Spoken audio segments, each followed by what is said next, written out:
Gran gusto de saludarlos en este nuevo programa de Corrientes de Pensamiento.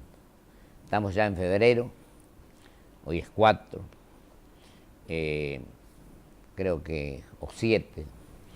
La verdad es que estamos viviendo momentos tremendamente difíciles y hay un hombre que estudia estos problemas, los analiza, habla con la gente, cambia ideas, consulta, etcétera, que es mi querido amigo el doctor Rosendo Fraga, al que yo le voy a hacer la primera pregunta.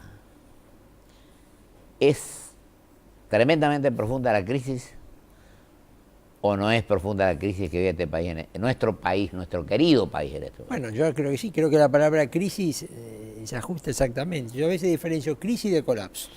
Bueno, yo creo que crisis está bien, ¿te parece claro, bien? Estamos viviendo una crisis.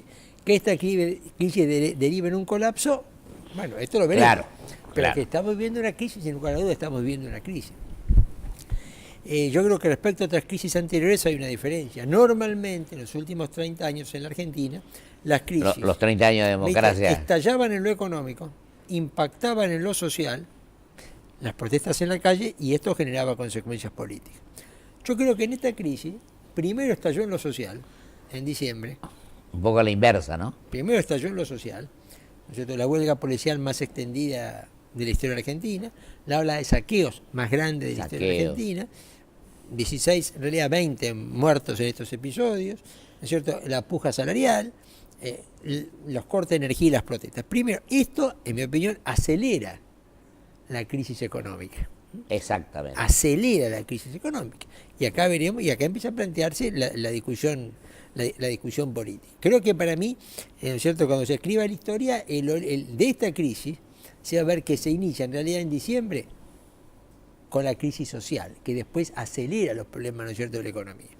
¿Qué pasa con la economía? Bueno, yo como analista político... Es decir, que se invierten los roles, claro, de alguna manera, ¿no? Normalmente la economía estallaba y esto iba a lo social. Acá, yo diría, primero lo social y después lo económico. Acelerado lo económico. ¿Dónde esto nos lleva a lo político?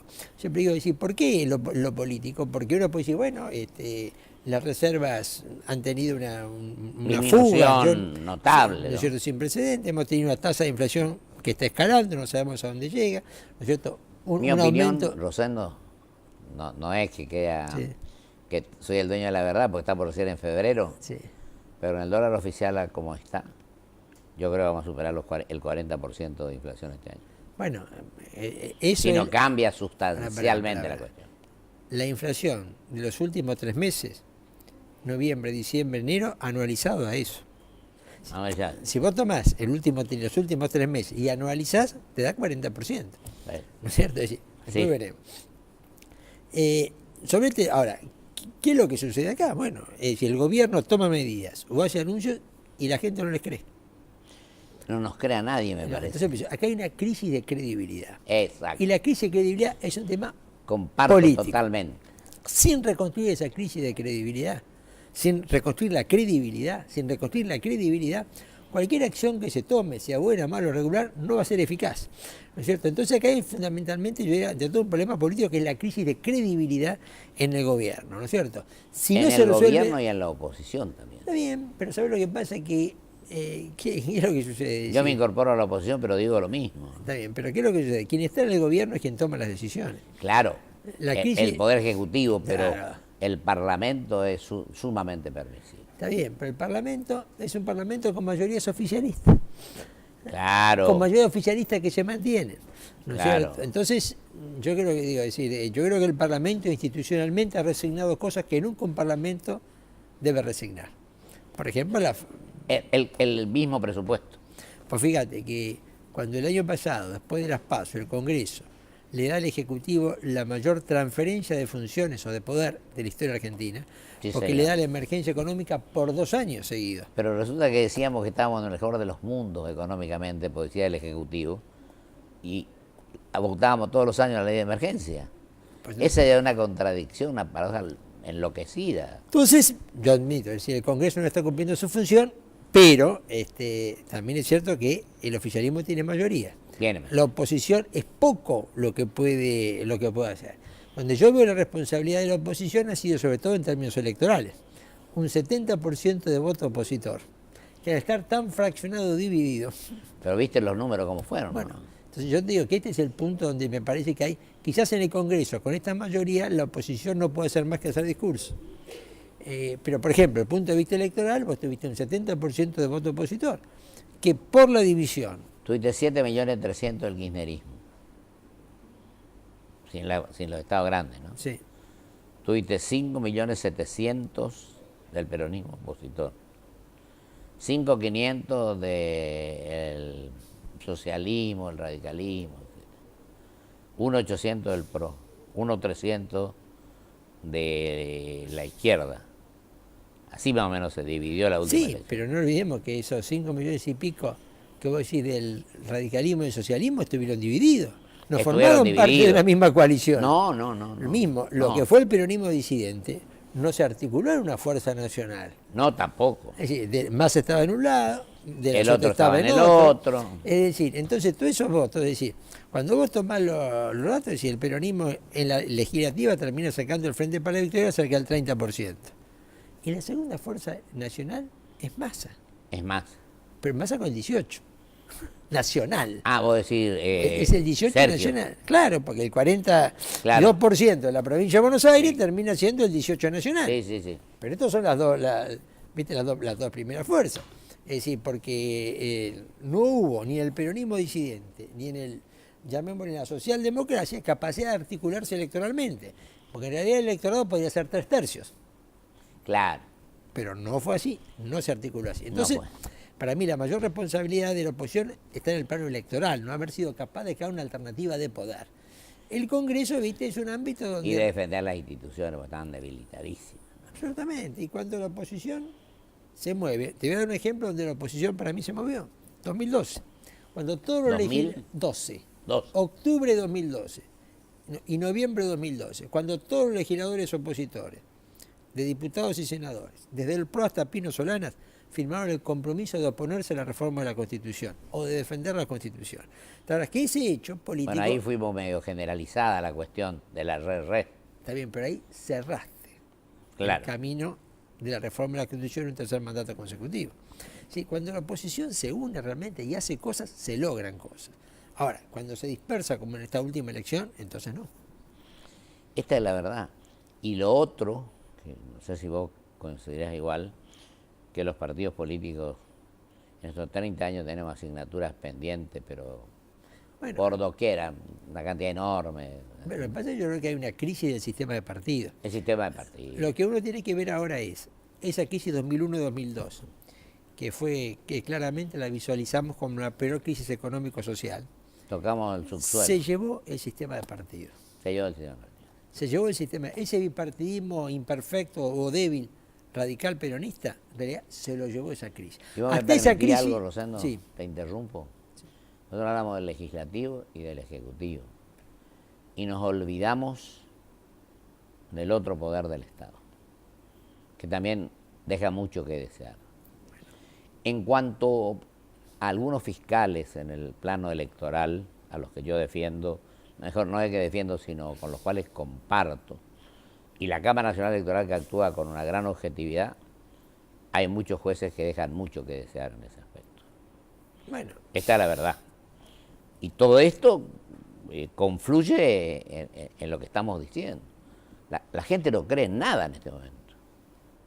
Sí, yo creo que no cree en nada, pero también es cierto que cuando llega el momento la gente vota. No sé si... Porque la sociedad también es responsable de esto. Parece, sí. Yo creo que alguna vez tenemos que tomar esto, y lo vengo diciendo siempre, de que a la sociedad también le tenemos que hacer partícipe de las falencias y los errores que cometemos. Estoy totalmente de acuerdo, porque en última instancia el voto debería funcionar como premio y castigo. Y no siempre es así, ¿no es cierto? Entonces, sí, yo estoy de acuerdo, hay un problema en la sociedad también. En última instancia, la política tiene una correlación con una sociedad. La política no es algo absolutamente aislado de lo que sucede en una sociedad. Claro.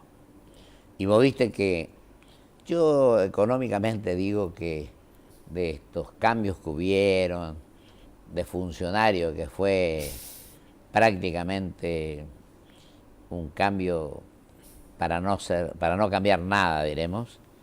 Yo rescato una persona a lo mejor con el cual no comparta mucha gente, pero que una de las tareas más aceptables la está cumpliendo el Banco Central en este momento.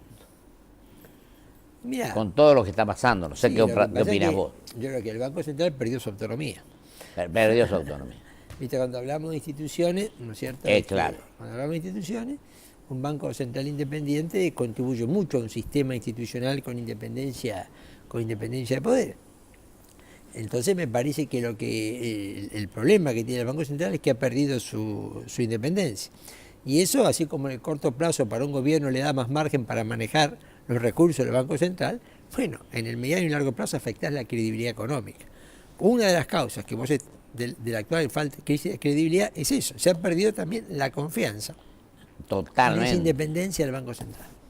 Y después el tema de la corrupción y el tema del narcotráfico, todas estas cuestiones que ocurrieron algunas otras veces, pero no así, me parece a mí. Bueno, vos fíjate que este es un Faltan 2 años, Rosendo, sí, prácticamente, ¿no? Sí. Y parece que fuera mucho más lo que falta. Bueno, porque cuando vos mirás en los últimos 60 días la crisis social de diciembre y la crisis económica de enero, bueno, han transcurrido años en materia de tiempo político, aunque sea social y económico lo que está sucediendo. Y otra cosa, vos te acordás que en la campaña la agenda de la gente coincidía con lo que de los políticos con la agenda de la gente.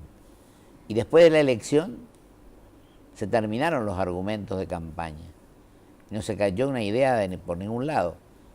Y hay un tema, perdóname y te dejo hablar a vos, que me parece que es fundamental. No hemos ido del mundo nosotros. Tenemos el tema del Club de París, no tenemos crédito, no cumplimos los compromisos. Pero además de todo eso, no estamos insertos en el mundo. Sí, ¿Vos no crees que eso es fundamental para un país en un mundo globalizado y competitivo como el de ahora? Yo te digo que hemos vuelto al mundo los últimos 10 días por las malas razones, no por las buenas razones. Es claro, ¿no? Esa es la verdad. Vos hoy tenés, digamos, ¿no? Es decir, la crisis argentina, en este momento, ha sido primera plana de New York Times. Claro. Estás en todos los diarios del mundo.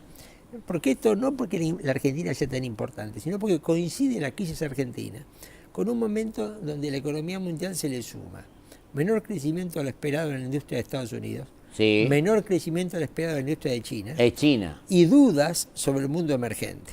¿Vos no crees que China a propósito está tratando de manejar un poco?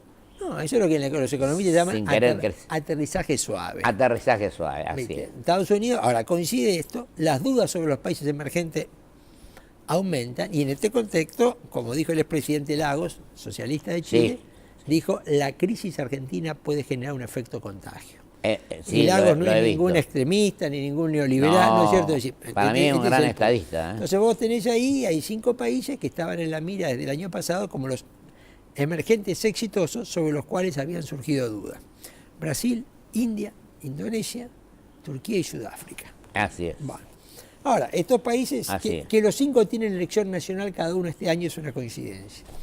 Y a ver cómo lo político y lo económico se juntan. Pero ¿qué es lo que sucede? Argentina y Venezuela aparecen como los dos casos que, sin tener la dimensión económica de esto, bueno, pueden desequilibrar en alguna medida, desequilibrar las dudas.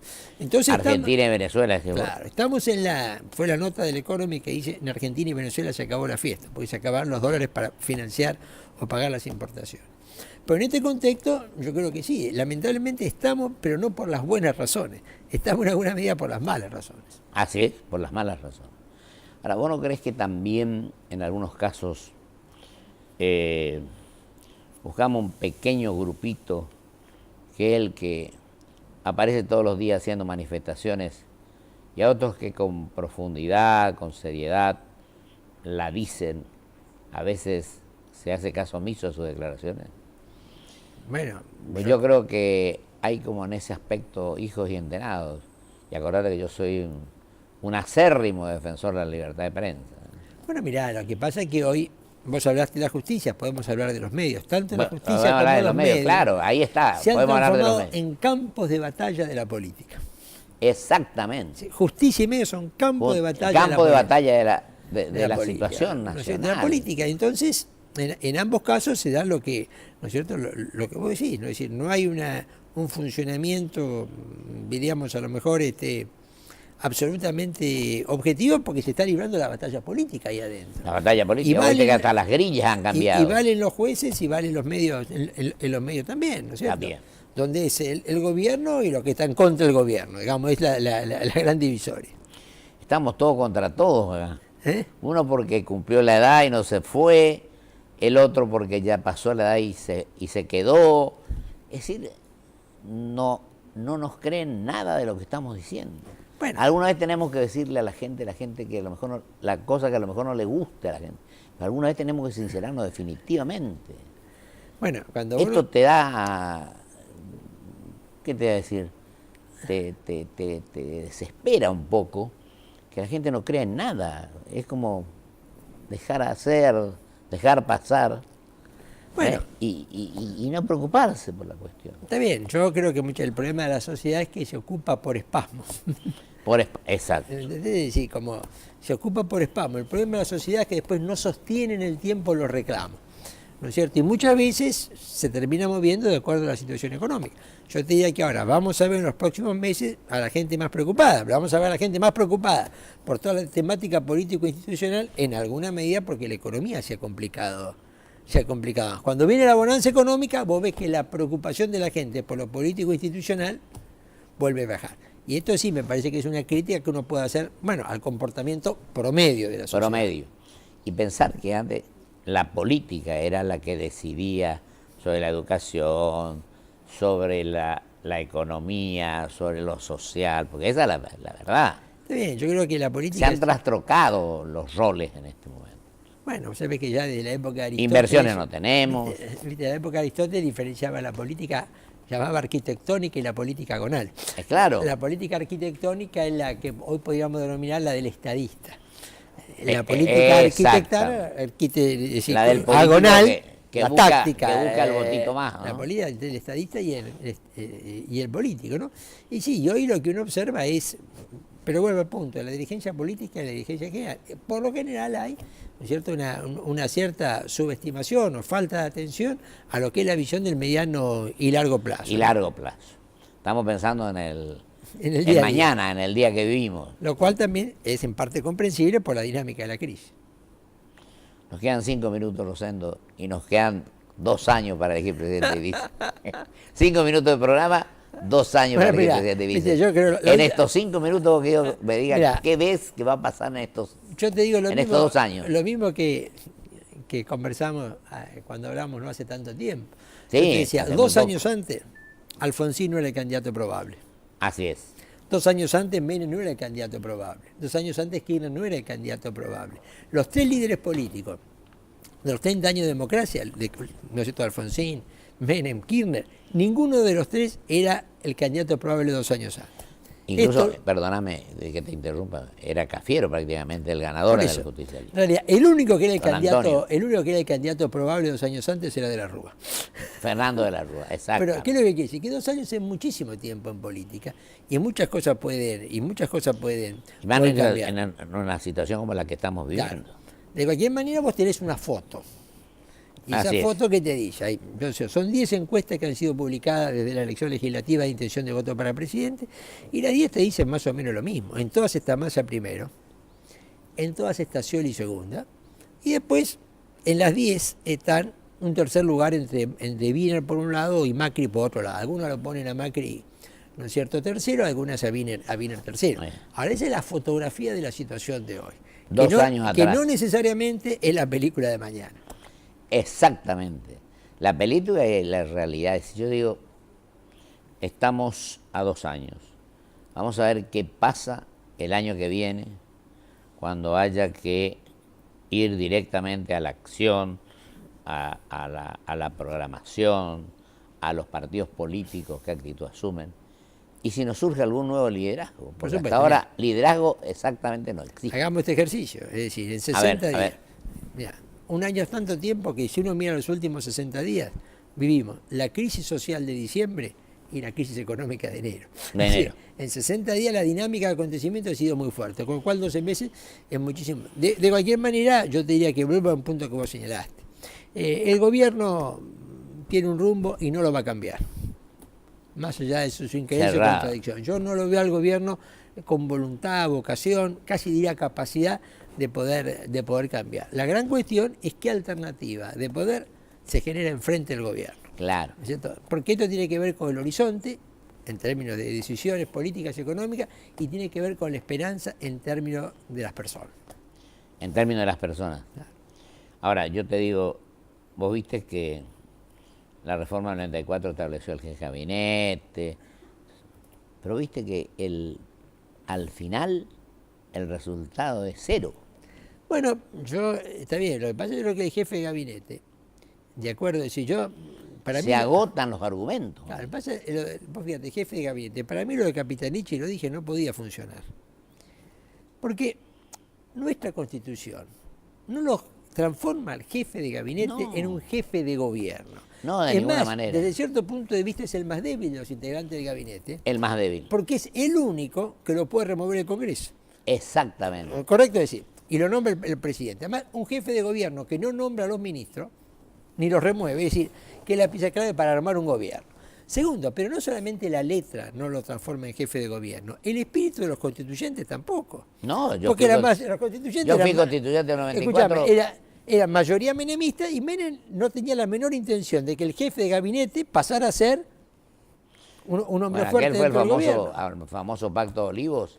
Claro, pero que Alfonsín introduce el jefe de gabinete, pero Menem termina generando, como era previsible, un jefe de gabinete carente de poder. Exacto. Entonces, lo de Capitanich como hombre fuerte no podía, ¿viste? realmente funcionar. Y va a terminar como terminó, como un vocero del gobierno. Exacto. Como un vocero, pero no como un jefe de gobierno, como se pretendió en algún momento.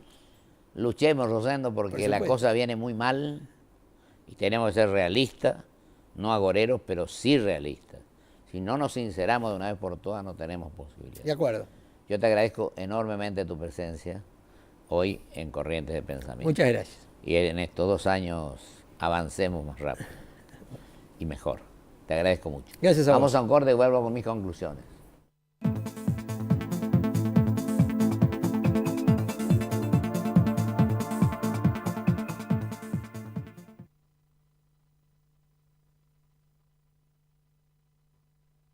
Auspicia este programa LAN, el encanto de volar. Grupo Petersen, desde 1920, construyendo el país. Tenga el tamaño que tenga, olvídate del granizo. Provincia Seguros te ofrece cobertura contra granizo sin franquicia y sin costo adicional. Elegí el mejor seguro para tu auto. Llama al 0810-222-2444. Consulta con tu asesor de seguros o en nuestras sucursales. Provincia Seguros, una empresa del Grupo Provincia. Cumplimos 15 años y lo celebramos inaugurando la nueva Terminal B de Ezeiza, con una inversión de 570 millones de pesos. Aeropuertos Argentina 2000. Soñamos con vos. BBVA Francés. Por un futuro mejor, siempre. Adelante. Porque lo querés de verdad, lo cuidas mucho y tratás de que no le pase absolutamente nada. Pero él ya está grande y es hora de que tenga su propio auto.